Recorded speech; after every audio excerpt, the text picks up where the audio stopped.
सादर नमस्कार मित्रों, एपिसोड 48 में आपका स्वागत है और हम बात कर रहे हैं विज्ञान के कक्षा 6 की इकाई जंतुओं की संरचना एवं कार्य के बारे में। मित्रों, आप बेसिक साइंस लर्निंग सुन रहे हैं और उसमें हम विज्ञान के कक्षा 6 की इकाई जंतु की संरचना एवं कार्य के बारे में बात कर रहे हैं। हमने इससे पहले परिवहन तंत्र, जिसमें हृदय तथा तंत्रिका तंत्र के बारे में हम बात कर चुके हैं, जिसमें हमने मस्तिष्क के भागों के बारे में भी बताया था। मस्तिष्क के बारे में बताया था कि मस्तिष्क के 3 भाग होते हैं।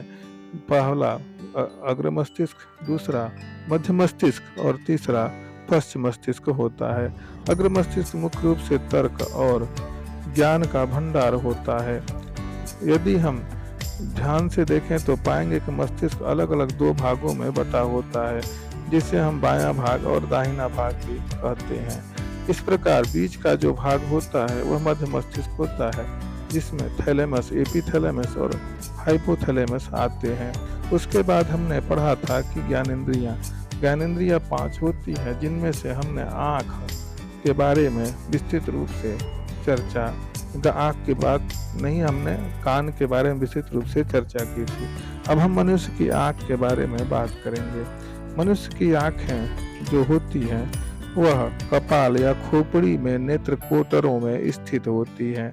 नेत्र कोटरों में आँखें सुरक्षित रहती हैं और बाहर से आँखों को केवल हम 1/5 भाग ही देख पाते हैं। इनकी सुरक्षा में पलकें और बरौनियां सहायक होती हैं। मनुष्य की आंख में एक पारदर्शी उत्तल लेंस होता है। कई जंतु ऐसे होते हैं जिनमें संयुक्त नेत्र पाया जाता है। तो जैसे यदि हम मक्खी की बात करें तो इनमें जो नेत्र होता है वह संयुक्त नेत्र होता है। चाहे मक्खी हो चाहे मधुमक्खी हो, सभी में संयुक्त नेत्र पाया जाता है। जबकि मनुष्यों में जो नेत्र होता है वह एक ही होता है और इसमें जो बीच में जो लेंस लगा होता है वह उत्तल लेंस होता है, जो एक पारदर्शी होता है। इसी लेंस के द्वारा वस्तु का प्रतिबिंब आँख के अंदर बनता है और उसी चित्र को मनुष्य देखता है। हम जानते हैं कि कुछ जंतुओं की आँखें नहीं होती हैं, जैसे हाइड्रा, केचुआ आदि की आँखें नहीं होती हैं। कीटों की आँखें अन्य जंतुओं से भिन्न होती हैं, जिन्हें हम संयुक्त नेत्र कहते हैं। यदि हम आँखों की संरचना के बारे में बात करें तो पाएंगे कि आँखें सबसे बाहर का भाग जो होता है वह पुतली होता है, उसमें परितारिका होती है और उसमें बरौनियां होती हैं, और उसके अंदर जो होता है वह कार्निया होता है, जो क्रिस्टलीय नेत्र होता है। क्रिस्टलीय लेंस जो होता है वह द्रव के आकार का एवं पारदर्शी होता है। उसके बाद अंदर जो तरलयुक्त संरचना होती है और सबसे जहाँ पर नेत्र का पर्दे पर चित्र बनता है, जिसे हम रेटिना भी कहते हैं। इस प्रकार जब मनुष्य की आँख होती है वह कई भागों में बटी होती है। तो यदि हमको नेत्र की संरचना के बारे में पढ़ना होगा तो हम आगे की कक्षाओं में हम आगे पढ़ेंगे। अब हम बात करते हैं नेत्रदान की। चिकित्सा विज्ञान ने दृष्टिहीनता का निदान मृत मानव की पुतली प्रत्यारोपण के रूप में खोज निकाला है। व्यक्ति की मृत्यु के बाद 8 घंटे के अंदर पुतली निकालकर उसे संरक्षित कर लिया जाता है और 72 घंटे में किसी भी व्यक्ति में प्रत्यारोपित किया जा सकता है। किसी भी उम्र के व्यक्ति की पुतली का प्रत्यारोपण किसी भी उम्र के व्यक्ति को किया जा सकता है। नेत्रदाता अपने जीवन काल में स्वेच्छा से नेत्रदान की घोषणा कर देता है तो उसके नेत्र मरणोपरांत दान में लिए जा सकते हैं। इस प्रकार नेत्रदान की प्रक्रिया चलती रहती है और हमें भी चाहिए कि जब भी हम मरें तो नेत्रदान हॉस्पिटल में, अस्पतालों में हमें अवश्य करने चाहिए। तो मनुष्य का आँख मुख्य रूप से देखने में सहायक होता है। अब हम बात करते हैं नाक की। नाक द्वारा गंध का अनुभव किया जाता है। इसको हम घ्राणेंद्रिय भी कहते हैं। आप मनमोहक फूलों, स्वादिष्ट भोजन तथा इत्र की सुगंध अथवा दुर्गंध, जिसे हम बदबू कहते हैं, का अनुभव अपने नाक द्वारा किए होंगे। कुत्तों और चींटी की घ्राण शक्ति अधिक होती है, वैसे अतः उसे वे दूर से ही किसी वस्तु को सूंघ लेते हैं। आपने देखा होगा कि पुलिस द्वारा चोर और अपराधियों का पता विशिष्ट प्रशिक्षित कुत्तों द्वारा लगाया जाता है। यदि हम नाक की संरचना की बात करें तो मोटे मोटे तौर पर यदि हम बात करें तो पाएंगे कि इसमें नासिका होता है और नासाद्वार होता है। इस नासाद्वार में छोटे छोटे रोए होते हैं जो बाहर के हानिकारक कीटाणुओं को और धूलों को रोकने का काम करते हैं। उसके बाद छन करके हवा अंदर फेफड़े में चली जाती है। इसमें भी कई भाग होते हैं जो हम आगे की कक्षाओं में इसके बारे में पढ़ेंगे। तो मुख्य रूप से हमें यह जान लेना है कि जो नाक होगा उसके कई भाग जैसे नासिका, नासाद्वार, उसमें रोम युक्त संरचनाएं जो होती हैं वे सभी होती हैं और एक प्रकार का एक म्यूकस की तरह द्रव पदार्थ निकलता है जो हानिकारक जो कण होते हैं उन्हें रोकने में सहायता करता है।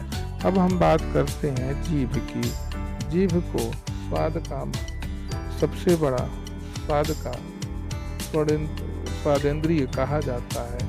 हमारी जीभ मीठे, कड़वे, खट्टे, नमकीन, कसैले स्वाद वाले खाद्य पदार्थों के प्रति संवेदनशील होती है। इसे स्वादेंद्रिय भी कहा जाता है। स्वाद संबंधी संवेदना जीभ के अलग अलग भागों में स्थित स्वाद कलिकाओं से प्राप्त होती है। इसके अतिरिक्त हमारे जीभ बोलने तथा भोजन और लार को मिलाने का कार्य करती है, परंतु मेढक की जीभ शिकार पकड़ने में सहायता करती है। हम चित्र में जीभ के आकार को देख पा रहे हैं। कुछ ऐसे अक्षर या वर्ण होते हैं जो जीभ की सहायता से बोले जाते हैं। तो जीभ के भी कई भाग होते हैं। इसमें छोटे छोटे तंतु उपस्थित होते हैं जो सबसे सामने मीठा स्वाद, किनारे किनारे नमकीन स्वाद और सबसे अंत में तीखा स्वाद के लिए उत्तरदायी होते हैं। इनमें कई प्रकार के ऐसे संवेदनशील फलक होते हैं, संवेदनशील पृष्ठ होते हैं जो स्वाद को पहचानने का काम करते हैं। स्वाद संबंधी जो भी जीभ के भाग होते हैं इसके बारे में हम अलग आगे पढ़ेंगे। तो जो जीभ होती है वह एक अलग आकार की संरचना होती है जो हमारे मुंह से सटी होती है और उससे हम आवाज भी निकालने का काम करते हैं। तो यह रही जीभ की संरचना। जैसा कि हमने बताया कि जीभ को हम स्वादेंद्रिय भी कहते हैं और मुख्य रूप से 5 प्रकार के स्वाद को हम इससे पहचानते हैं। अब हम बात करते हैं त्वचा के बारे में। त्वचा को स्पर्शेंद्रिय भी कहा जाता है। त्वचा द्वारा ठंडा, गर्म, कठोर, मुलायम, चिकना तथा खुरदुरा आदि का पता चलता है। नेत्रहीन व्यक्ति अक्षरों की पहचान छू कर लेते हैं। इस पद्धति को ब्रेल पद्धति भी कहते हैं। सबसे पहले लुई ब्रेल ने ब्रेल पद्धति की लिखने की पद्धति का प्रारंभ किया, जिसे हम आज ब्रेल पद्धति के नाम से भी जानते हैं। लुई ब्रेल एक अंधे व्यक्ति थे, फिर भी उन्होंने एक नई सीखने की तकनीक ब्रेल पद्धति का विकास किया जो अंधों के लिए एक प्रकार का वरदान साबित हुआ। तो हम कह सकते हैं कि जो ब्रेल लिपि होती है वह छू करके और स्पर्श करके ही पहचानी जाती है। उसमें छोटे छोटे पॉइंट या बिंदु होते हैं जिसे छू करके अक्षरों को पहचाना जाता है। तो मित्रों, आज के इस एपिसोड में बस इतना ही। अगले एपिसोड में हम फिर मिलेंगे।